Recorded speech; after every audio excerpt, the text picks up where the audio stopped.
এটা কথা কওঁ যে ভালপোৱা মানে অন্ধ নহয় একচুৱেলি। ভালপোৱাত অন্ধ হ'ব নালাগে, বহুত কনচিয়াছ হ'ব লাগে আচলতে।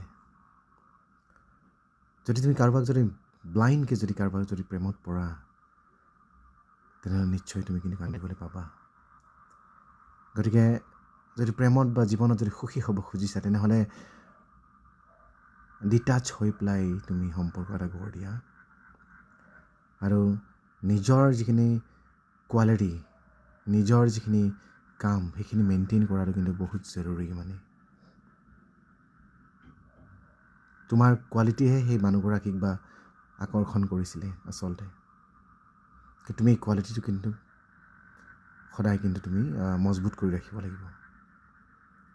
নহ'লে যেতিয়া এগৰাকী তোমাৰ কাষত পাবহি, তোমাক গোটেইখিনি জনাৰ পিছত কিন্তু তেখেতে তোমাক কিন্তু সেই আগৰ যিটো সঁহাৰি সেইটো তোমাক কিন্তু নিদিয়ে।